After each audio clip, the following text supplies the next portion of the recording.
Indonesia's football president has told Al Jazeera that they are a sleeping giant as they aim to host the World Cup in 2038. Their under-23s play their first ever Asian Cup quarter-final later, just 2 wins away from a place at the Olympics. Tom Seisland reports.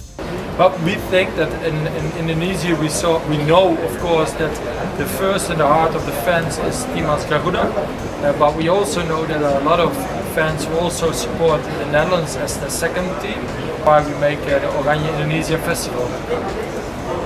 So make a celebration. Ketua Umum PSSI Pak Erick Thohir ya kemarin ya sudah mengunggah di Instagram dia tentang bagaimana Pak Erick sudah bertemu dengan petinggi-petinggi di KNVB. KNVB ini kan sama seperti PSSI-nya di Indonesia, yaitu Federasi Sepak Bola tertinggi yang ada di sana.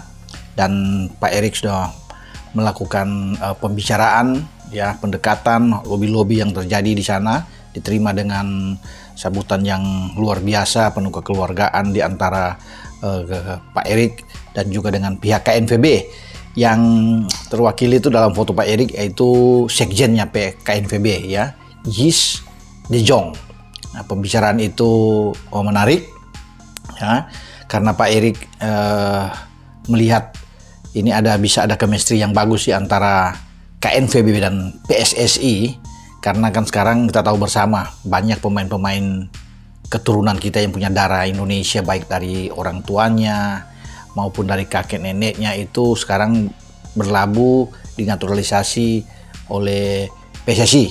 Jadi ini dianggap suatu hal yang sangat baik, tepat untuk kerjasama yang baik antara PSSI dan KNVB. Dan gayung bersambut memang dalam pembicaraan itu KNVB siap membantu PSSI dalam pengembangan sepak bola kita, baik dari grassroots, dari akar rumput itu sampai pada manajemen. Kemudian pihak KNVB juga sudah menyatakan kepada Pak Erick bahwa mereka juga akan mengirimkan ya secara berkala tim nasional. Kalau ini ada dua catatan yang penting ya, bahwa apa yang dilakukan oleh Timnas Indonesia U23 di Piala Asia kali ini bisa disebut mengesankan. Pertama, kalau kita melihat apa yang dilakukan oleh tim senior di Piala Asia sebelumnya, mereka lolos ke babak sebelumnya, ke perempat final atau ke 16 besar waktu itu, dengan catatan sekali menang, sekali kalah, sekali seri begitu ya. Tapi kemudian Indonesia muda ini kali ini lolos dengan skenario yang lebih baik karena mencatat 2 kemenangan dan 1 kekalahan. Itu membuat mereka menjadi runner up dengan 6 poin. Ini artinya tim muda ini secara catatan gitu ya, statistik lebih bagus. Dan yang menarik adalah bagaimana kemudian Indonesia, Timnas U23 ini kemudian menjadi tim yang paling agresif ya, paling produktif dalam bikin gol. Karena mereka berhasil mencetakkan 5 gol walaupun kebobolan 3 gol. Ini lebih baik dari Qatar yang menjadi juara grup A gitu. Cukup produktif ya Indonesia di grup A. Iya, cukup produktif. Artinya yang selama ini menjadi bahan kritikan dari timnas yang dianggap mandul ternyata tidak juga. Bahwa timnas ini walaupun pemain nomor 9-nya atau striker utama itu belum mau mencetak gol, tapi pemain-pemain lain malah kemudian beralih fungsi ke mengambil alih tugas sebagai pencetak gol lebih baik ya. Marcelino sudah bikin 2 gol, kemudian ada Witan yang bikin 1 gol, dan hebatnya ada back tengah Komang yang juga sudah mengumpulkan 2 gol begitu. Kalau soal taktik dan strategi kita percaya kepada Sintayong, dan Sintayong memang master soal ini. Bagaimana Sintayong ini bisa membangun mental bertanding, fighting spirit yang luar biasa dibanding sebelumnya. Kedua, bagaimana Sintayong bisa meningkatkan kemampuan ya football knowledge-nya ya, pengetahuan sepak bola. Kalau lihat permainan pemain timnas ini kan lihat dari transisinya makin bagus, makin bagus, dan itu diakui juga oleh Yordania ya Bang ya. Cara main kita berbeda. Tentu ini juga tidak lepas dari kehadiran dari para pemain-pemain kita yang meski belum fasih berbahasa Indonesia, tapi total membela merah putih. Merah putih, oke. Betul, masuk akal. Karena naturalisasi harus diposisikan sebagai akselerasi, sebagai shortcut gitu loh, jalan pintas untuk mengkatrol kualitas. Jadi naturalisasi ini sebenarnya jalan pintas ya? Ya, dan berarti syaratnya adalah pemain yang direkrut harus signifikan berbeda kualitasnya. Terus kalau sama-sama aja ngapain dong, kan begitu. Ini semua proses. Instan itu cuman kopi yang gue minum tiap hari itu instan. Jangan tier 2, tier 1 pun gue mau kita kalahkan. Tapi kalau kita melakukan proses yang benar ini, terus pondasinya akan solid. Jadi bukan ambil ambil hal yang nggak jelas lah. Iya. Jalannya Sintayong udah bener. Iya. Apalagi didukung sama Bapak Erick Thohir juga kan. Iya. Wah, Gua harap Erick Thohir itu ternyata ketua PSSI bisa 3 periode ya. Gua harap Pak Erick bisa 3 periode berlanjut. Amin. Penting sekali. Bahkan sampai basic pondasi sepak bola SSB dari bawah banget itu dia bisa benahi ya. Ada waktunya gitu. Iya, butuh. Dia itu baru setahun kan, 1,5 tahun. Iya, 1,5 baru setahun. Apa yang dia udah lakukan kan luar biasa. Iya banget. Makanya sehat-sehat Pak Erick. Iya, sehat-sehat. Kita butuh Anda bimbing PSSI. Iya, setuju. Sebelum lebih lanjut, jangan lupa klik tombol jempolnya, karena jempol kalian adalah bukti kalian cinta Timnas Indonesia.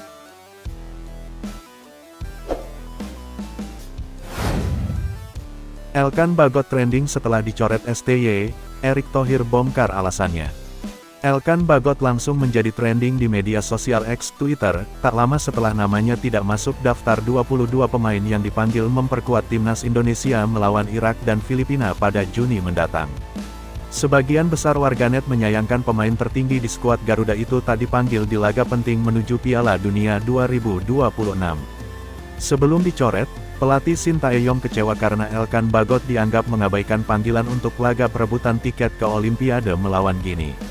Seperti diketahui, Indonesia akhirnya gagal ke Olimpiade Paris setelah dikalahkan Gini 1-0 melalui penalti kontroversial. Saat ditanya wartawan tentang Bagot menjelang laga kontra Gini, Sintayong dengan nada kesal meminta wartawan untuk mencari tahu informasi pemain Ipswich Town tersebut. Asisten pelatih Nova Arianto mengatakan keputusan tidak memanggil Elkan Bagot sepenuhnya berada di tangan Sintayong. Itu keputusan Coach Sin, ujar dia tanpa mau membeberkan alasannya. Ketua Umum PSSI Erick Thohir juga tidak berkomentar panjang tentang absennya Elkan Bagot di laga penting Timnas Indonesia ini. Padahal selama ini bek bertinggi badan 196 cm tersebut selalu menjadi langganan Timnas, termasuk dalam laga kontra Irak di Basrah kalah 1-4 dan Filipina 1-1 dalam kualifikasi Piala Dunia 2026 beberapa waktu lalu. Erick Thohir mengatakan klub Elkan memang tidak melepasnya untuk Piala Asia U23 karena bukan termasuk kalender FIFA. Ketika itu klub Bristol Rovers masih membutuhkan tenaga Elkan Bagot untuk mengarungi Liga 3 Inggris. Tapi saat Elkan kembali dipanggil untuk memperkuat timnas melawan Gini di mana dua pilar, Rizky Ridho dan Justin Hubner absen, yang bersangkutan tidak merespons. Padahal ketika itu masa peminjaman di Bristol Rovers sudah berakhir dan klub Ipswich Town telah promosi ke Premier League. Memang Elkan tidak dilepas sama klubnya di Piala Asia U23. Tapi ketika terakhir di playoff dia memutuskan untuk melakukan kegiatan lain, yaitu saya tidak bisa komentar karena itu kan hak pribadi, ujar Erick Thohir dalam wawancara bersama Rossi di Kompas TV. Secara umum, Erick Thohir meyakini nasionalisme di diri Elkan Bagot masih tinggi. Berita selanjutnya, PSSI jalin kerja sama dengan KNVB, Erick Thohir pastikan Timnas Indonesia akan uji coba lawan Belanda. Ketua Umum PSSI, Erick Thohir berencana membawa Timnas Belanda ke tanah air untuk beruji coba dengan Timnas Indonesia. Uji coba tersebut merupakan bagian dari kerjasama yang telah disepakati antara PSSI dengan Federasi Sepak Bola Belanda KNVB. Erick Thohir terpantau bertemu dengan petinggi KNVB untuk membahas kerjasama antara sepak bola Indonesia dengan Belanda. Dalam pertemuan tersebut, beberapa kesepakatan telah terjalin yang salah satunya adalah membawa timnas Belanda ke Indonesia. Bertemu Sekjen Federasi Sepak Bola Belanda atau KNVB, Guus de Jong, tulis Erick Thohir di akun Instagram pribadinya, Rabu, 15/5. Kami berdiskusi tentang rencana kerjasama beberapa program antara PSSI dan KNVB. Program pertama kerjasama antara PSSI dan KNVB, kata Erick Thohir, adalah pengembangan sepak bola akar rumput. Pertama, PSSI dan KNVB ingin membuat program pembinaan untuk grassroots sepak bola Indonesia, ungkapnya. Kemudian, salah satu poin kerjasama lainnya adalah membawa timnas Belanda ke Indonesia untuk menggelar laga uji coba. Bukan hanya tim senior, KNVB akan mendatangkan timnas kelompok umur dan putri untuk menghadapi timnas Indonesia. Kami sepakat mengagendakan kedatangan timnas Belanda, mulai dari senior, junior hingga timnas perempuan yang akan datang secara bergantian di setiap tahun, katanya. Erick Thohir pun menegaskan bahwa KNVB akan membantu meningkatkan kompetisi domestik di Indonesia, serta membuat program yang bisa meningkatkan kualitas liga dari segi manajemen, katanya. Irak ketakutan. Timnas Indonesia diperkuat 17 pemain naturalisasi saat jamu Irak dan Filipina di kualifikasi Piala Dunia 2026 zona Asia. Timnas Indonesia akan diperkuat 17 pemain abroad saat menjamu Irak dan Filipina di kualifikasi Piala Dunia 2026 zona Asia. Hal ini menjadi sorotan banyak pihak, salah satunya dari media Vietnam, Soha. Saat ini Timnas Indonesia menempati posisi kedua di klasemen grup F putaran kedua kualifikasi Piala Dunia 2026 zona Asia dengan 7 poin dari 4 laga. Artinya, skuad Garuda hanya memerlukan 1 kemenangan untuk bisa lolos ke putaran ketiga. Timnas Indonesia sendiri masih memiliki 2 pertandingan tersisa di fase grup. Selain menghadapi Irak, skuad Garuda juga akan melakoni pertemuan kedua kontra Filipina pada Juni mendatang. Soha menilai peluang Vietnam yang juga menghuni grup F makin kecil untuk lolos ke putaran ketiga jika Indonesia memanggil seluruh pemain naturalisasi mereka untuk kualifikasi Piala Dunia 2026.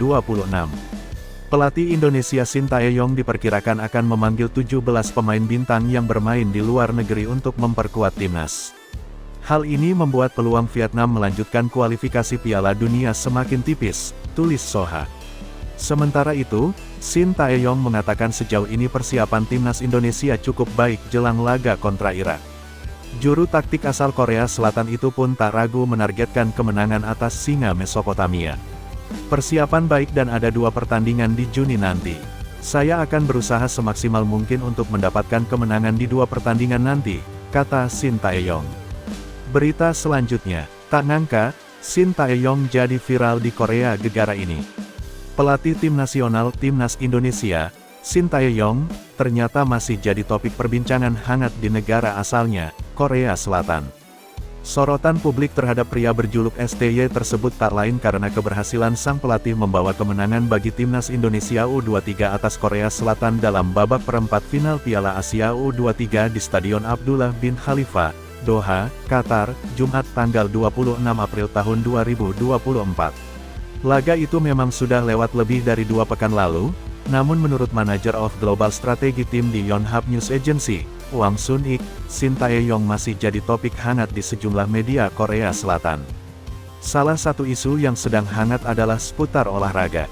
Kalian pasti tahu Coach Sin, kata dia, saat menerima delegasi sejumlah jurnalis asal Indonesia di kantornya, Senin, tanggal 14 Mei tahun 2024.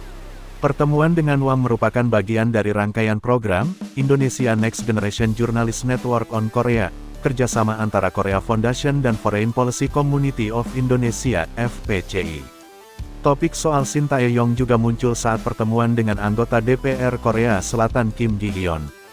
Menurut dia, sejak kekalahan Korea atas Indonesia, yang membuat mereka gagal tembus Olimpiade Paris 2024, banyak publik mengkritik pelatih timnas Korea. Meski begitu, tak ada komentar negatif yang dialamatkan kepada Sintayong. Tak lupa, Kim juga memberikan selamat kepada masyarakat Indonesia atas keberhasilan mereka mengukir sejarah baru di Piala Asia.